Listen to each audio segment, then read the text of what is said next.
Welcome everyone to today's webinar. Today's webinar is LATCH 2017, What the Curbside Tech Needs to Know. And this webinar is brought to you by State Farm and Safe Kids. Today's objectives, by the end of the session, attendees are going to be able to identify relevant LATCH trends, know where to look for LATCH ratings, understand more about the LATCH manual and its supplements and manufacturer's instructions, and how to look up key information in the LATCH manual.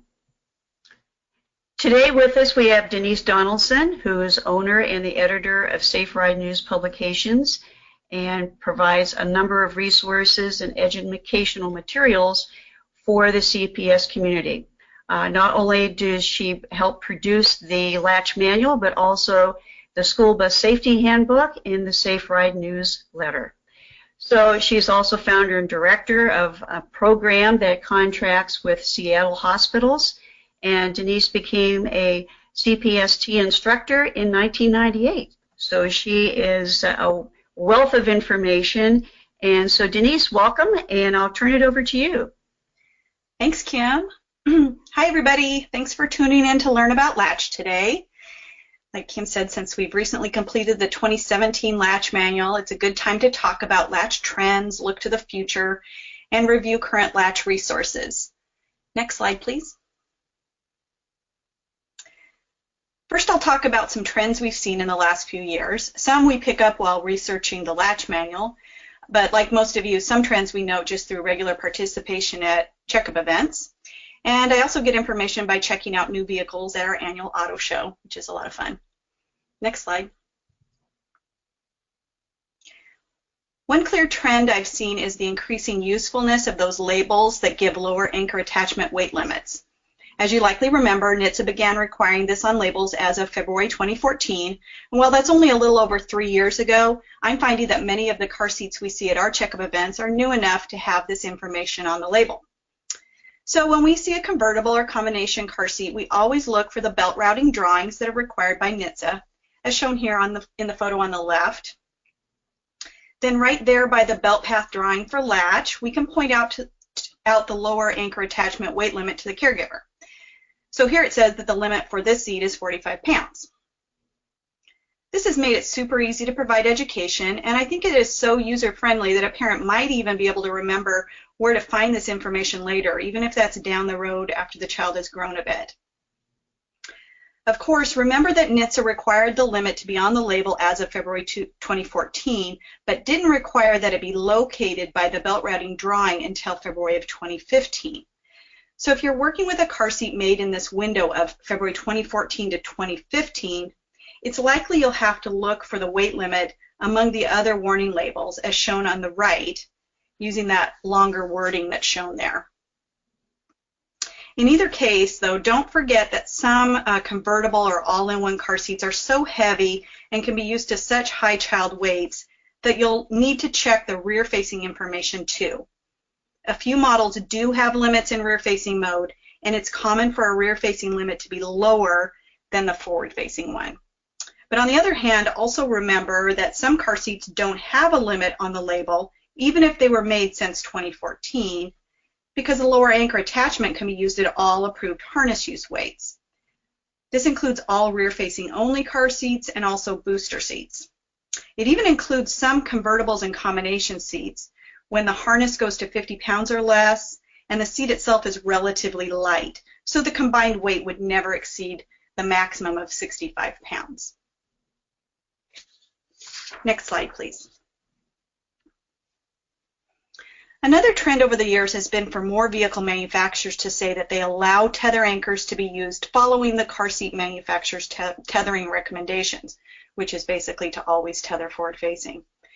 Therefore, it's important to remember that the labels we just talked about, those limit the use of the lower anchor attachments only, not the tether.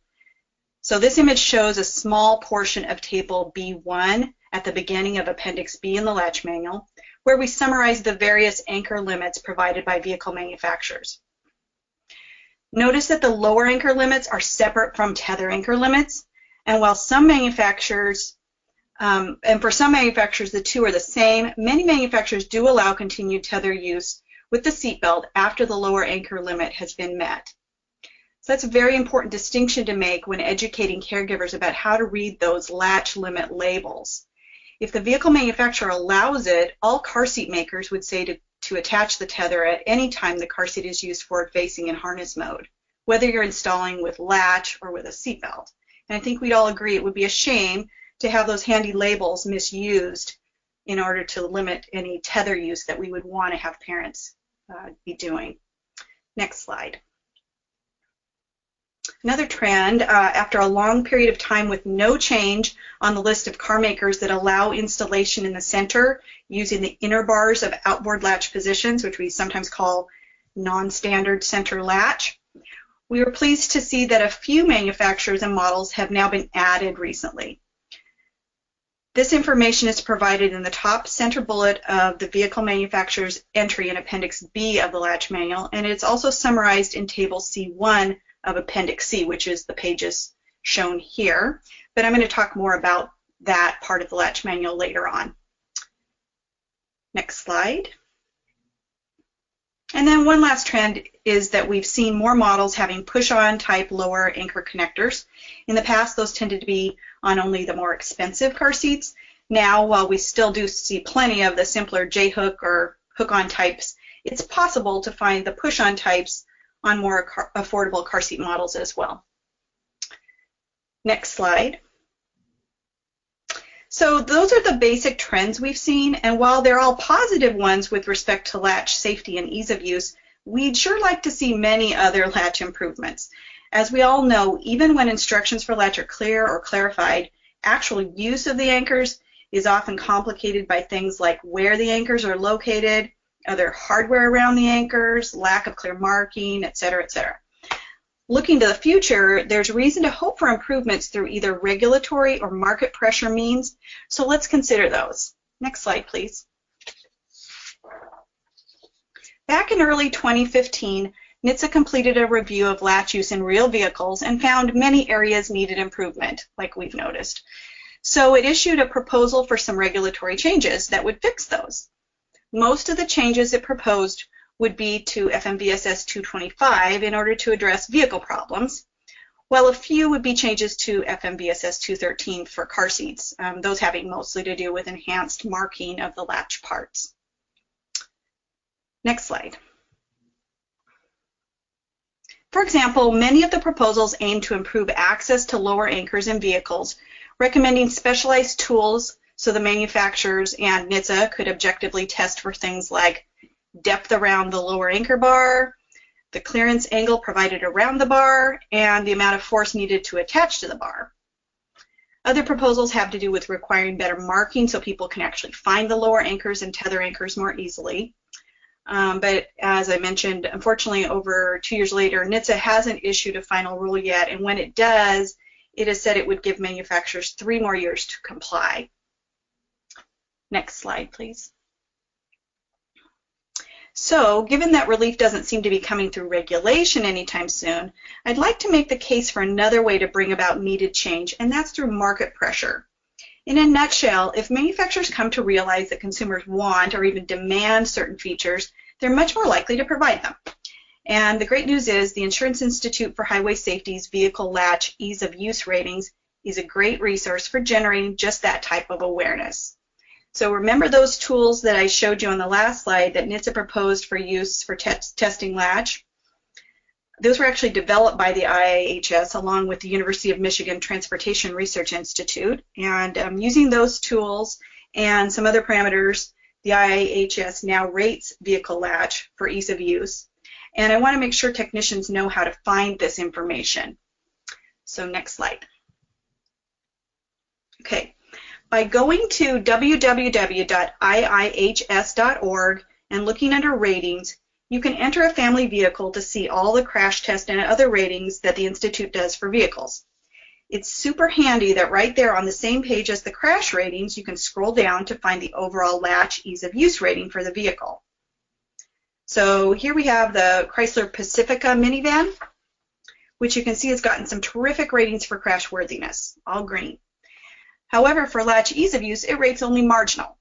If we want to dig in a little deeper to see why, we click on the button I've marked with a red arrow at the left. And by the way, though this says print full report, this doesn't actually send it to your printer, which was something that confused me the first time I looked at this page. So you just click on that. Next slide. And it goes to the page that shows you how each seat with Latch rates. It's pretty cool, right? So it shows you that which seats in the car have latch lower anchors and tether anchors, and it rates each one by position. In the Pacifica, each of the 4 seats with latch got the same rating of marginal, but they could have had different ratings if they'd varied. Then to the right, it goes into the exact reasons for the rating by each numbered seat position, and then the arrow I've added just indicates that this information goes on by scrolling down, so there's a lot of information there. Back at the top, I've circled where you can click to learn more about how they do those ratings if you're curious about that, and also where it will tell you exactly which model was reviewed. So these ratings have been around for over a couple years now, but they were enhanced recently to allow manufacturers to get an extra bonus rating of Good Plus if they earn a good overall rating, and then also go above and beyond by providing more latch positions than required by FMVSS 225. So besides being a handy tool for consumers shopping for a family vehicle, I'd like to emphasize that this can be thought of as an advocacy tool for technicians too. As most of you know, for many years the IIHS has also done annual ratings of booster seatbelt fit, and the improvements in booster models since then has been really quite impressive. Well, it's fair to say to check for good belt fit even before they put a new model to market. So wouldn't it be great if we could see similar strides in latch design among vehicle makers? I was really encouraged at the Kids in Motion conference last year when 2 vehicle makers there announced latch improvements in certain vehicle models that were inspired by the automaker's desire to earn that Good Plus rating. So there are signs that this can indeed be motivating. So as technicians, our way to use this is to make sure families know about these ratings and possibly encourage them to comment to manufacturers when they're disappointed in the ratings a vehicle has earned. So this new Pacifica minivan in the example, the reviews on it have been great overall. It seems like it's going to be a really popular car for families, but I do hope that Chrysler is working on ways to fix that one unfortunate orange-colored rating on their IIHS page to make their overall ratings more uniformly green. This is much more likely to happen when they hear back from consumers, so I hope that the technicians will be using these ratings and letting families know about them. So Carrie, I'm going to move on to talking about the latch manual next. So I thought it would be a good time to ask if there have been any questions about these other subjects of trends or looking at the future that I should address now, or should I just move on? Well, people are welcome to enter their questions. There was a question from Lance, but I think it had to do with the IIHS data, and he was wondering if there was a way to download their results, and I didn't know if you knew if it was available through their website or not. So I'm not sure if you meant like maybe that you could download them all into one place so you have all their ratings together. You know, of course, I think what I'd have to say is you'd have to contact the IIHS, and they're very responsive to technicians, so I would definitely ask them for anything you're looking for in that respect. I don't know of anything on the website, though, that, you know, you just click and you get a PDF of all their ratings or anything like that. Although there might be, but I'm not aware of it. Okay.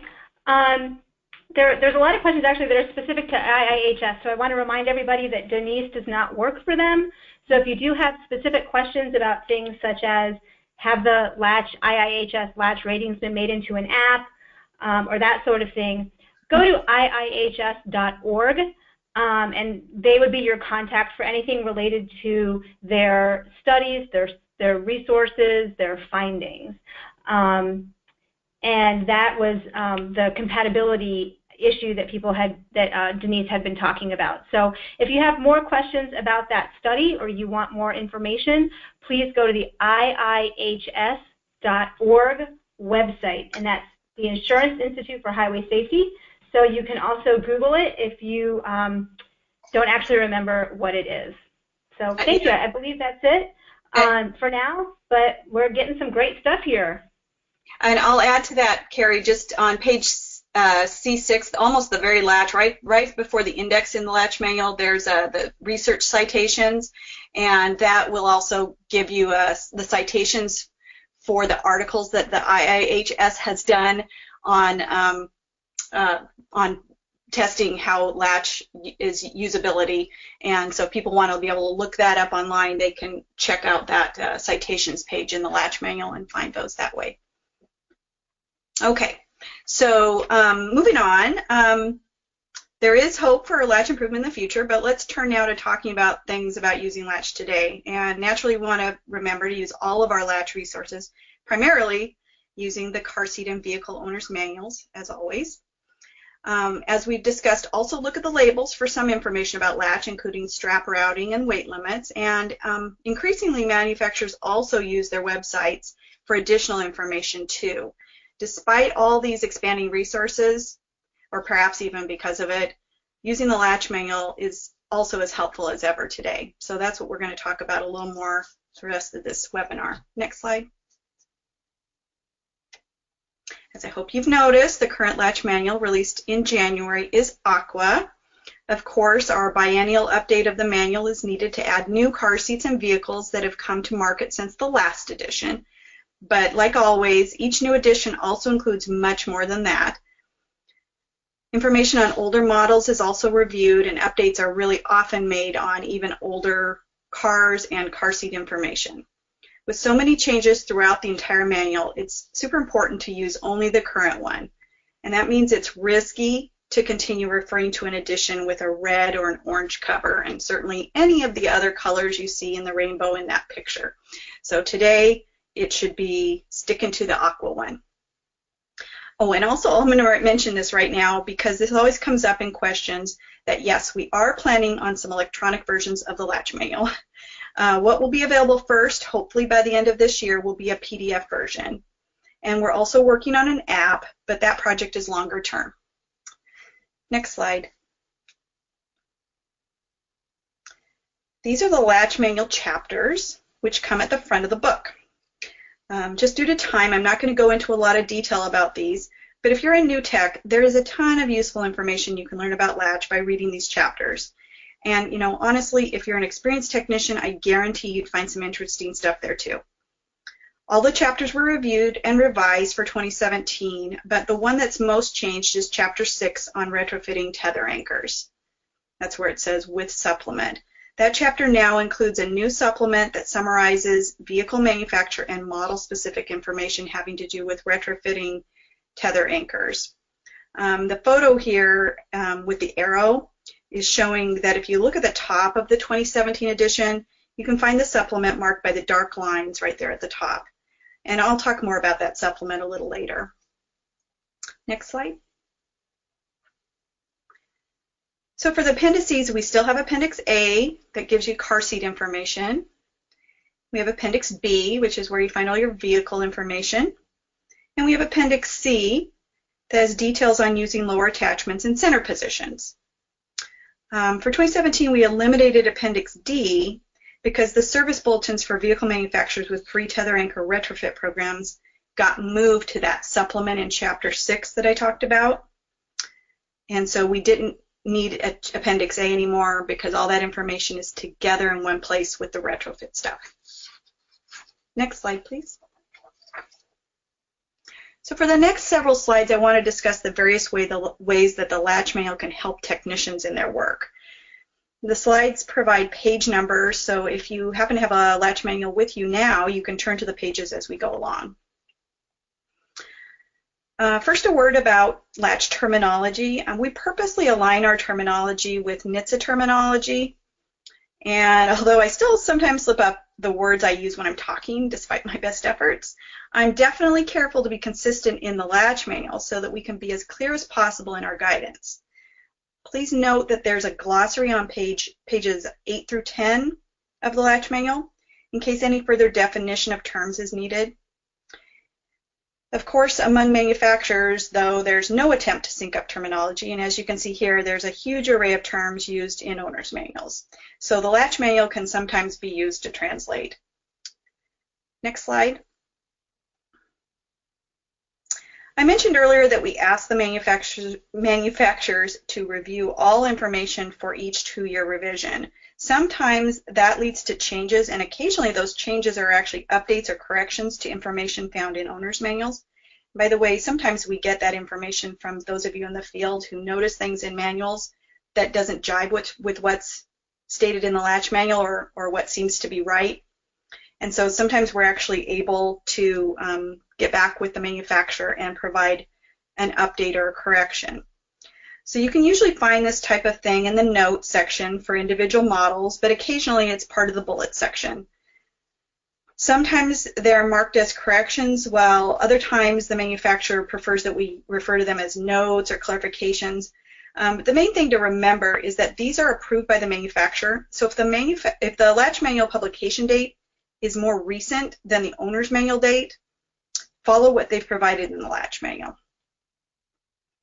But by far more often, what the Latch manual provides is more of a clarification to what's stated in the manual, perhaps adding more detail or clearing up any possible confusion.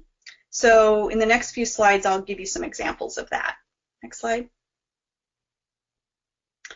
Okay, so this is a basic page from a vehicle manual that introduces the Latch system. So this is just from a 2008 Honda Accord, but it's similar to several others.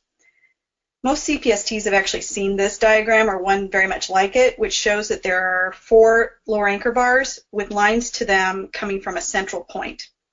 I find it's really common for caregivers and even techs to find this drawing confusing when trying to figure out where Latch can be used in the vehicle. If you read the text, though, at the very top left, it does say that Latch is in the outer rear seats. But many times people focus on the diagram. And then another issue with this particular vehicle, the Honda Accord, and this has been true of Honda Accords for over 15 years, in that vehicle, the 2 outboard systems are set inward. So the 2 inner bars are spaced from one another very much like a standard set for the center. So people often think this must be a Latch position. Next slide. So to clear up any confusion on that, you just look at the basic information for this model in its Appendix B entry on page B104. There it's going to show you that Latch is found in the outboard positions, and in the center there's only a tether anchor. And by the way, you see it says for tether anchor, it's noted as TA in the table. And I'd like to point out that every brand entry has a key at the top, which is outlined here in green, that explains the shorthand that's used in the table. So if there's any confusion about any abbreviations, please refer to that key to help make that clear. I also included a couple different models on this slide just to illustrate that there's often important information provided in the notes section for the model. So for instance, here we have extra advice available on tethering around cargo covers and head restraints, and there's even a Latch-related recall to report. And there are actually more of those recalls on vehicles having to do with Latch than you might think, so it's really good to always check there when you're working in a vehicle. Next slide. So here's an example from a Jeep Cherokee manual.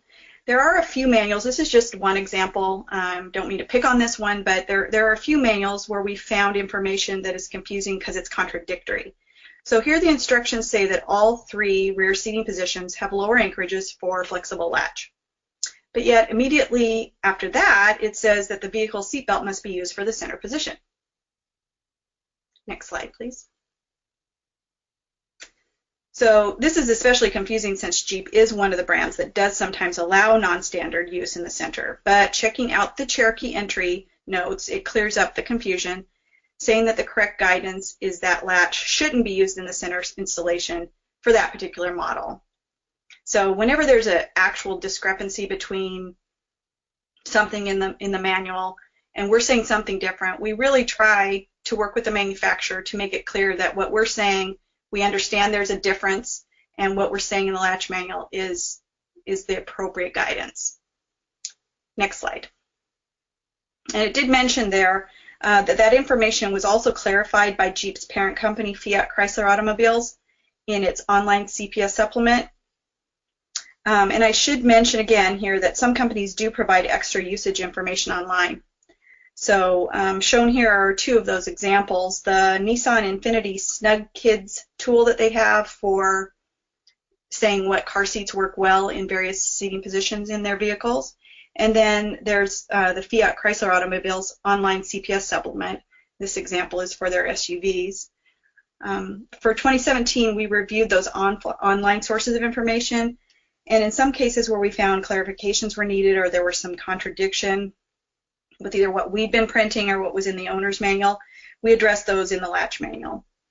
Oh, and if you're trying to find out if there is an online CPS information from the vehicle manufacturer, you can check the bullet section for that brand in the Appendix B of the LATCH manual, and we'll give you the directions for how to find those online there, because those are really useful. Next slide. One last example I wanted to give about clearing up any confusion was one from the car seat side of things, because of course there's some of that happens with the car seat side as well. It's not just the vehicle information that needs to be clarified. So this page is from the Safety First Elite Air Plus, where it discusses choosing use of latch versus a seatbelt. It mentioned something about designated latch seating positions, but reading this, I wouldn't know for sure whether latch could be used in a non-standard width center position, and honestly, from reading this, I'd probably guess no, it couldn't. Next slide. But I don't have to guess, because I can flip to page A27 of the LATCH manual to get a straightforward answer under the center installation bullet, which is always toward the beginning of each entry. So here it's outlined, and then it's made larger so you can read it. For Durrell, which is the parent company of Safety First, of course, it says that it actually is allowed for any width of 11 inches or more. So that definitely clarifies what was in that manual. And Durrell also adds that boosters are an exception. And I just want to note too that you know, if you want to find out more information on the boosters, you go to the boosters section for the Durrell entry, which would be, you know, a few pages forward.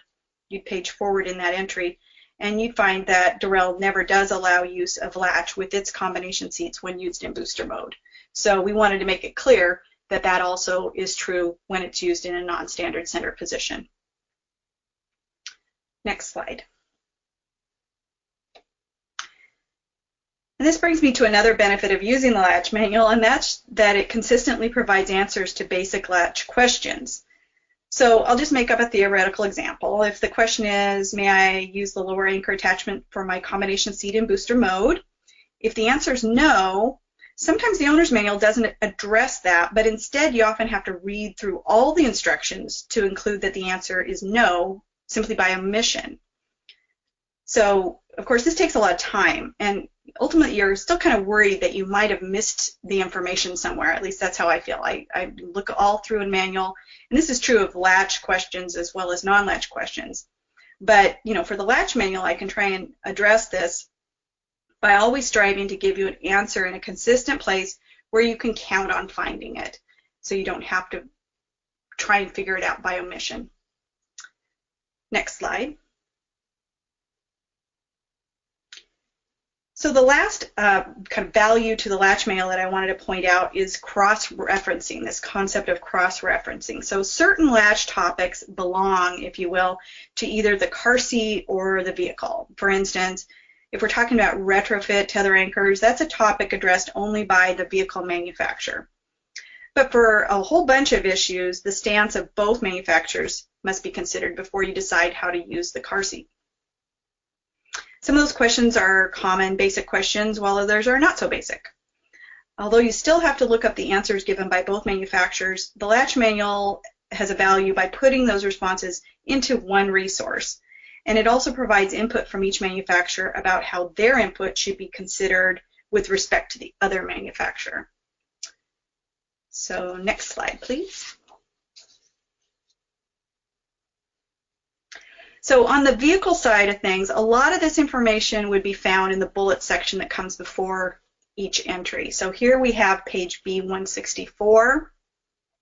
which gives the bullets for Nissan. So those are the things that are true of all Nissan vehicles.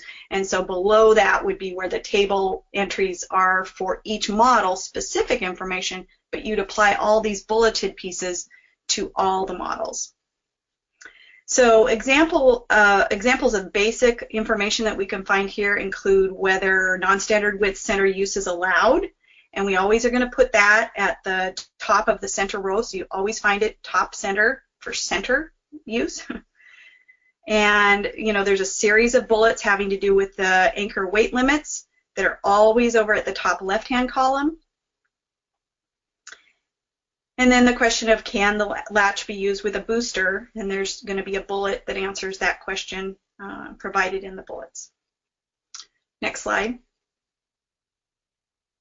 So there's also less basic but also important questions that have to do with things like whether there are steps that the manufacturer recommends for preventing a child from being entangled by an unused seatbelt. So if you've got the car seat installed with latch, you don't want the child to get that seatbelt wrapped around their neck.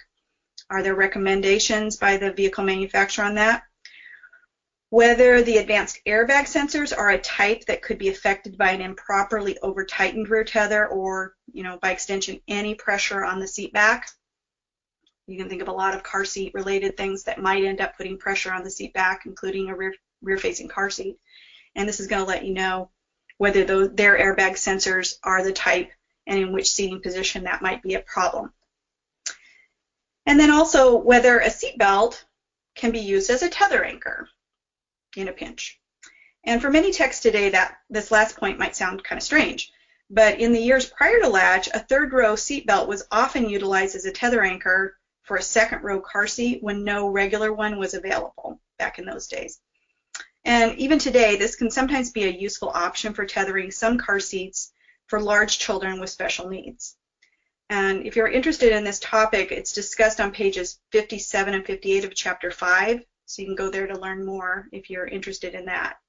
So here we can see that Nissan generally does not allow using a seat belt from the row behind as a tether anchor, but it does make an exception if the family happens to have an older Quest minivan. So there are times when that can be a solution for some people.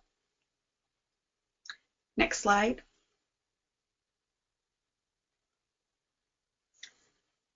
So for each of the topics in the vehicle bullets that we just covered, there's going to be bullets in the car seat manufacturer's entries in Appendix A to provide their side of the story, so to speak. The example page I've given here is the end of the Durrell entry and the beginning of the even flow entry on page A31. And I use this page to show that certain bullets like center installation and lower anchor attachment weight limits are always toward the front of the entry, and you can consistently find them there with those headings consistently and learn about those topics. But you do need to read through the whole entry to see all of the bullets. We put them in a consistent order, so you're going to find lower anchor attachment information is always before tether information, and then the information that applies to all car seats comes first, followed by information specific to model types. So it's going to go rear facing only, then convertibles, then combinations, then boosters. After that, there are bullets about things like entanglement that you can compare to what the vehicle manufacturer said. Use with inflatable seat belts I have in there as well. Special instructions, if any, for use on school buses, or if there are different instructions for use in Canada having to do with latch, that would be found there. And then any latch-related recalls on current models are going to be noted. After that, at the very end of each entry, and it's shown here for Durrell, there are going to be weights for each convertible, combination, or all-in-one car seat that can be used to figure out weight limits. If you're in a vehicle that has a 65-pound total weight limit, and the car seat you're using is one of the older ones that doesn't have the labels that we talked about at the beginning of the webinar. So if you have an older car seat in a car that limits to 65 pounds total weight, then you're going to have to come up with what the weight of the car seat is. It's you're definitely going to want to refer to these weights, which are provided by the car seat manufacturer, much better than trying to weigh the car seat yourself somehow and come up with a reliable number. So I really want to make sure people know that those car seat weights are there at the end of each of the entries. So another point to make about Appendix A, it's a side note I wanted to make for people, especially people who've been using Latch manuals for a long time, is that for 2017 we did add a few new images to the manufacturer entries that have captions that highlight warnings or fixes for Latch situations. I think some of those are really interesting. So if you haven't given Appendix A a really good looking over yet, perusing it to check out just the images even, that's a good way to start. So I really would recommend you take a look at those. Next slide. Okay, for the last few slides, I thought I'd just mention a handful of features of note in the manual. And I know that some of you bookmark your Latch manuals, which I love seeing. And so here are some things I think are bookmark worthy. Pages 54 through 55 are notable because they cover tethering and pickup trucks. And if you're a new tech or teach or mentor new techs, this provides a really good brief introduction to the unusual things you're going to find in pickups. And those just simply can't be covered in detail during the time we have teaching the standardized curriculum. So it's definitely a good thing for people to have a place to have a little heads up on the unusual things that are going to be seen in a pickup truck when it comes to tethering. And so that is a really good kind of tutorial for anyone who isn't used to tethering in pickup trucks. Because although they are very challenging, because of the tight space that some pickup trucks have, it's especially important that you manage to tether in that environment. So it's very important to know about. Next slide, please. Okay, so going back to pages 63 through 82, that's that retrofitting supplement in Chapter 6 that I talked about earlier, and that you can find using the black stripes at the top of the pages. I know that many people either don't know or forget that pre-latch vehicles can often be retrofitted with tether anchors, and we really want to re-emphasize this option by putting that information together into one handy supplement. So that's what we did for 2017. So what you're going to find in Chapter 6 now is you're going to have the chapter information first that kind of explains the concept. If you don't know what tether retrofitting even is, you can go there to learn the concept. Then that's going to be followed by brand and model specific information like part numbers, like shown in this example for a few of the manufacturers. So it's going to give bulleted information as well as specific part numbers for certain automobiles.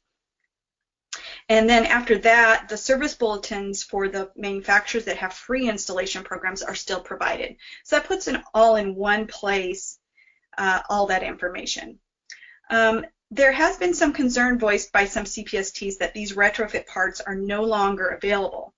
So we did ask the manufacturers to check their inventory when we did this process this year so that we could include only the parts that were available as of 2017, the 2017 publication date. So yes, it's true. When the manufacturers run out of parts, they're not restocking this inventory, which is too bad. But as you can see here, there are still many vehicles with parts available. And if you flip through that section, you'll see that there are a lot of parts still available. So considering the fact that older cars lack many of the modern safety features of cars today, it is truly awesome that we can direct caregivers to a way that they can vastly increase the safety of the vehicle for kids in the back seat, and really in a way that's really very affordable or even could be free. So we really hope that this supplement will assist technicians with recognizing this is an option, keeping it in mind, and that you'll use it to help you educate caregivers on this important topic.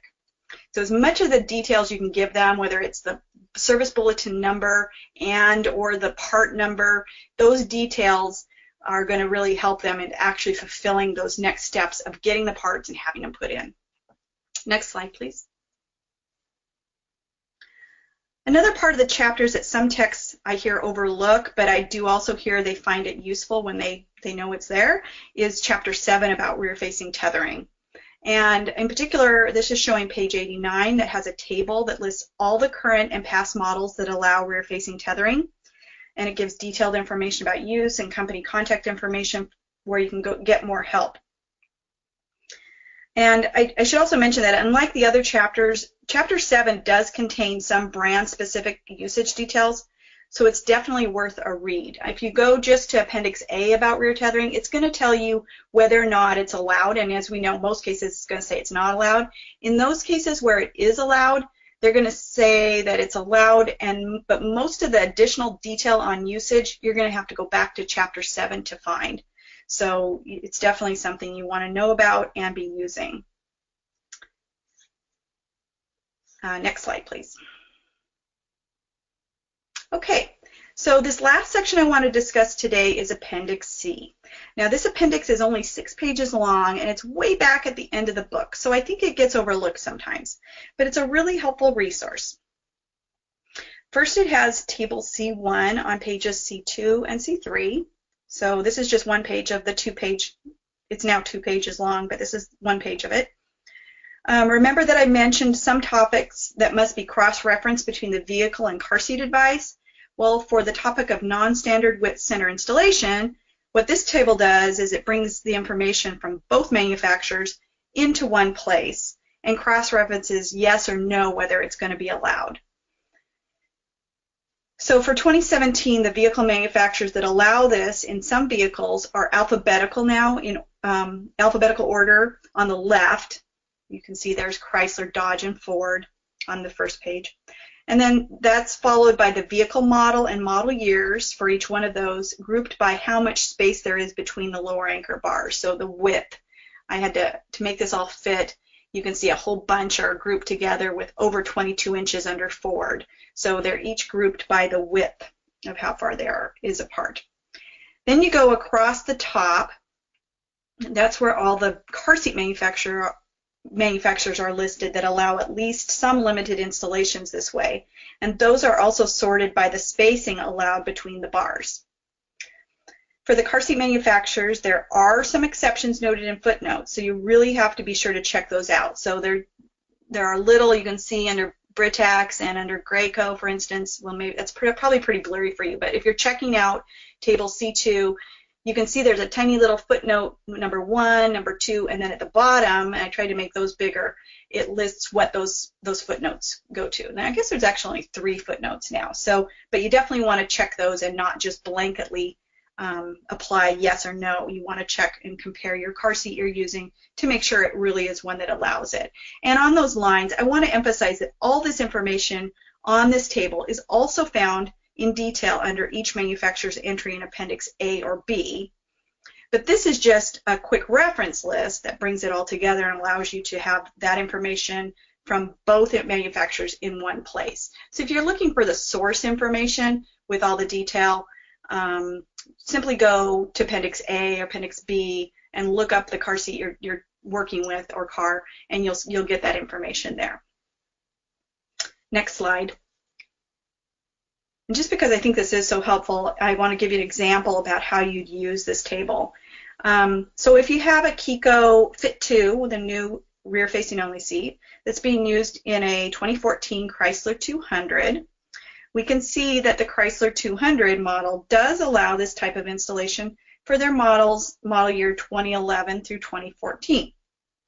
And we can also see, although I almost blocked it with the line, but you can kind of see there that there's 15.4 inches between the 2 bars.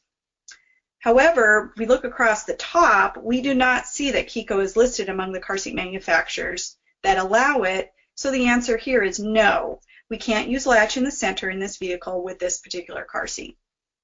Next slide, please. Okay, if this had been an even flow Sonus instead, then we'd see that even flow does allow it for widths between 11 and 20 inches. And since the 200 has bars that are 11.4 inches apart, we go down and we see that latch would be allowed here. Yes, it's allowed since both manufacturers say it's okay. Next slide.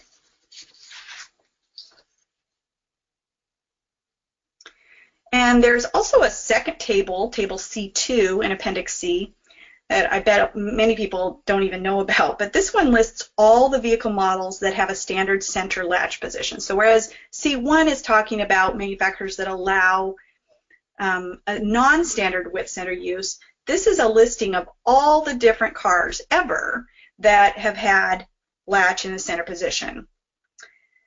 So we've got them sorted by type, or we call it configurations, because we came up with 5 different configurations or groupings of systems that are similar with one another. So for example, some standard positions are created by spacing the outboard positions so that the inner bars have standard spacing.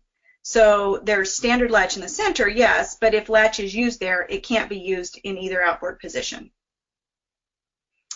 So the vehicles that create standard center latch this way are highlighted here in this part I've set out.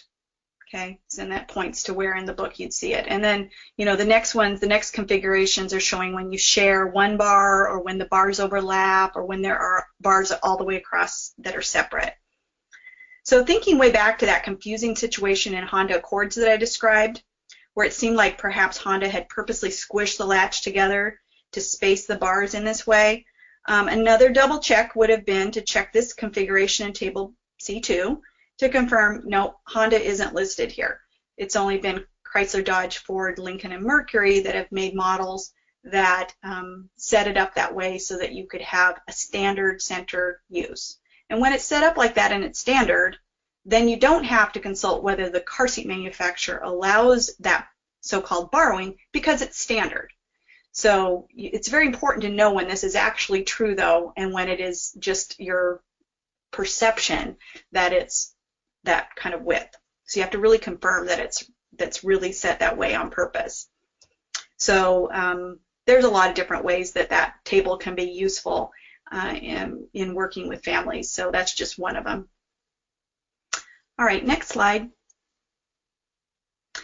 So that's all the points we have time to cover in any detail today, but there is so much more you can learn in the Latch Manual, and even this list here is not all-inclusive. So perhaps some of the questions I assume are coming in, maybe some of them will address some of these topics, and I wouldn't even say that these topics are less important than the ones I talked about today, but there's just a wealth of information in the manual, and I hope you'll really start to crack it open to more than just a couple pages and take a look at what is there. Next slide, please.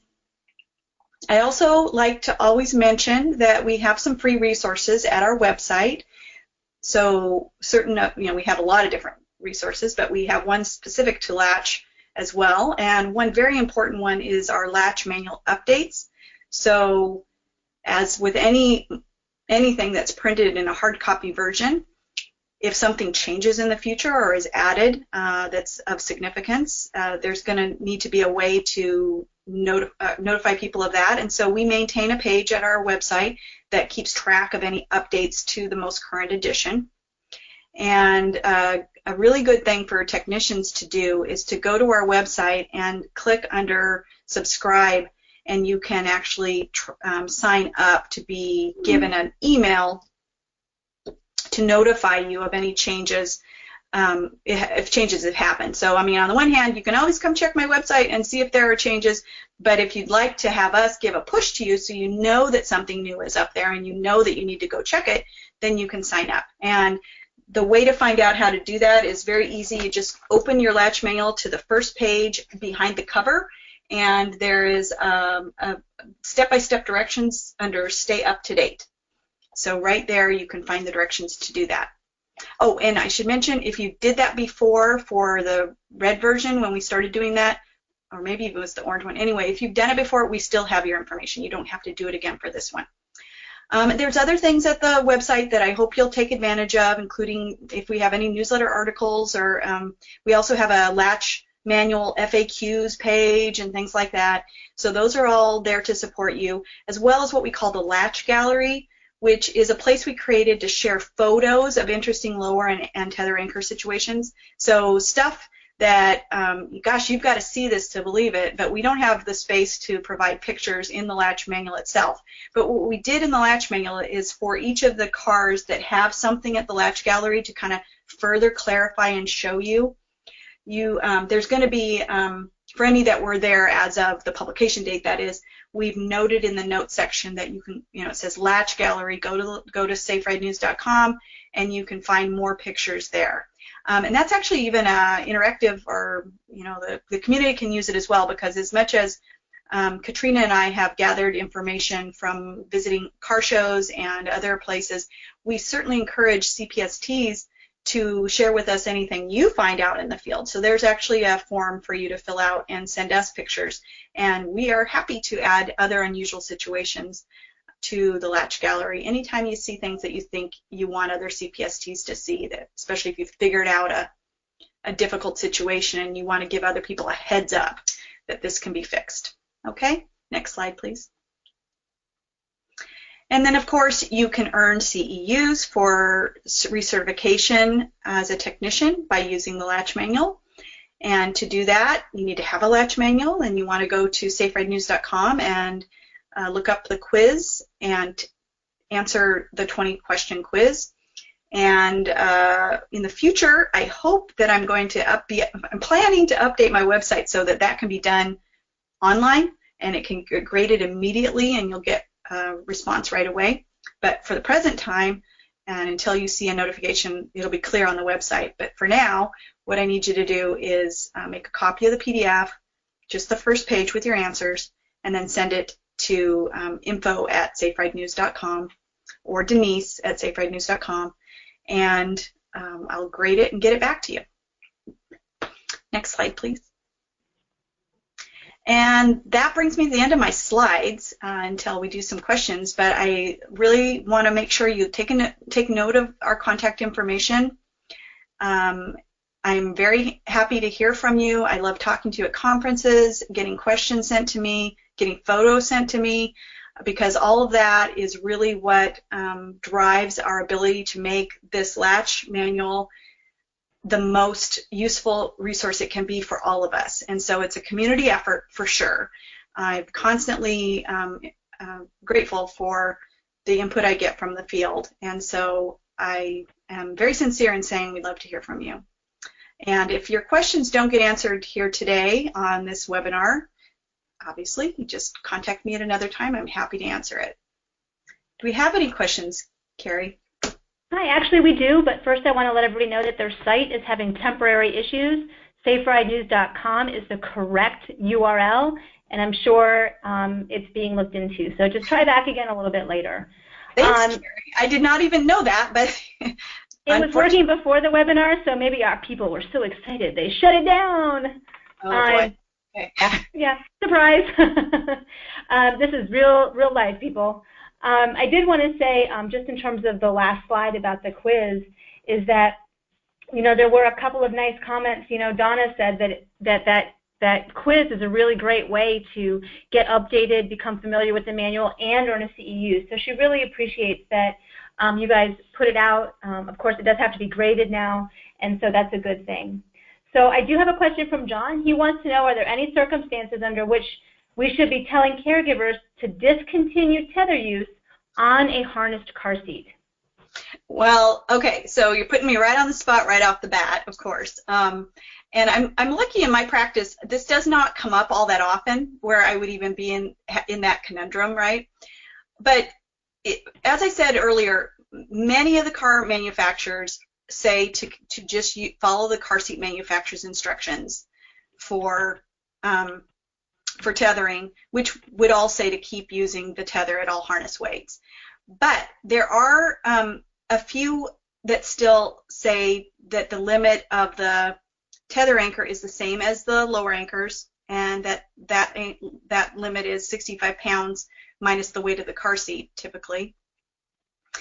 And for the most part, that's the main large manufacturers that say that are the GM brands and Hyundai and Kia.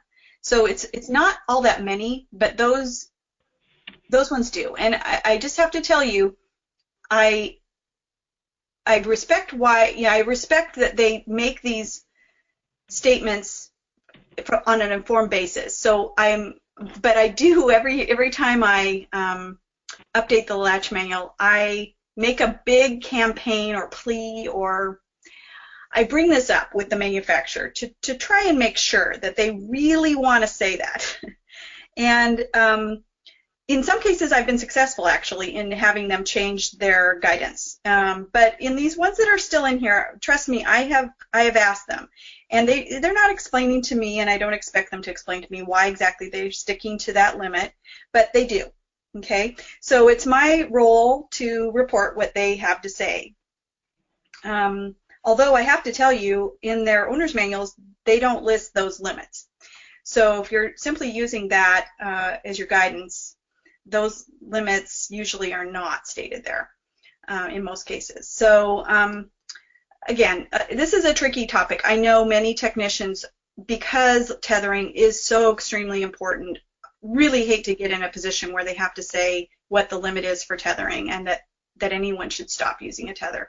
And unfortunately, I can't tell you that you should never do that, because what I have to report to you is what the manufacturers have on, from an informed position, have told me to tell you in the LATCH manual. And so I guess the bottom line is, yes, there would be technically speaking or strictly speaking, some circumstances in especially GM vehicles and Hyundai and Kia vehicles if the child is too heavy. Okay, great. Thank you. We actually did have another resource. Sorry. We did have another resource from Heidi. She wanted to remind everybody that safetybeltsafeusa.org has a LATCH topic that has a lot of summaries and helps with storage and specific info on tips like how to release. So in addition to Safe Ride News, Safety Belt Safe USA has a lot of resources, as does NHTSA. And of course, all the manufacturer websites. Again, when you're online, please double check your source. Make sure that it is the original. It is either the vehicle manufacturer or the car seat manufacturer or a vetted organization. So definitely keep that in mind. We do have a question from Ethel. She says, if parents are interested in having their vehicles retrofitted, I'm assuming it's tether retrofitted, can they go to any dealership? And do you know if they're still doing one for free or if they're charging for it? So yes, the answer would be for that manufacturer, you should definitely plan to go to whatever the manufacturer is. You want to go to a dealership, to their parts department. And that's why this supplement is really helpful, because in that supplement you can find out, for one, is a retrofit kit actually available for that model?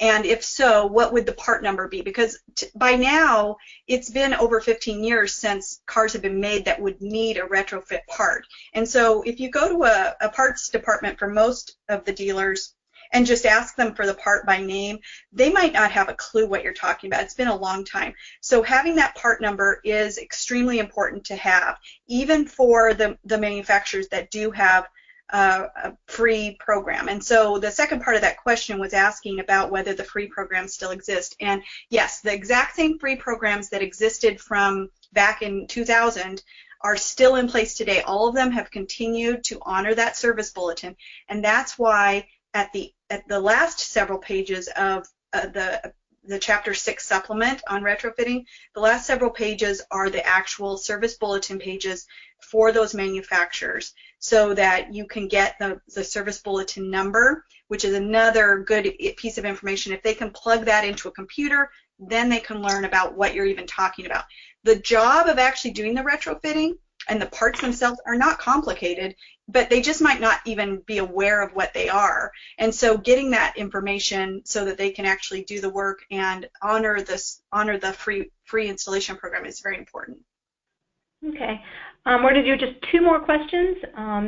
Jill wants to know if you have any information on vehicles that have specific rear-facing tether anchors, or if they allow you to, place the straps around a seat or something like that. I didn't go to every car manufacturer and ask this question, but as far as having specified places, the only cars that generally have those would typically be ones that were either made in Sweden or have ties somehow to having been connected to Volvo or Saab in being made. And so typically it's going to be in some Volvo cars, many Saabs, and then I've occasionally seen them in partnership cars. I wouldn't even identify which ones, but you can occasionally find them. All I can say on those specific anchors in the Volvos in particular is that they have, every time we do the latch manual, we reconfirm with them that even though it's not mentioned in their manuals for the US because rear tethering isn't a typical thing to do here, it's perfectly fine to hook a rear tether to those. And in fact, for CLEC that does allow rear tethering, it's only allowed when it is to one of those kind of places. So it's really a very limited situation. On the broader topic of wrapping a strap around the leg of the car, the car manufacturers are not required to provide this option in their cars. It's obviously just a voluntary or an optional thing on the car seats themselves, and it's not even a typical usage feature in car seats here. So if we were to press them to say yes or no on that question, they'd just say no.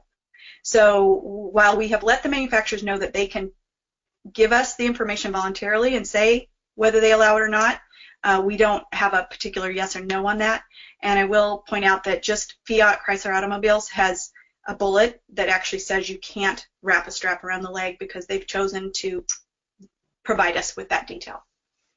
Okay.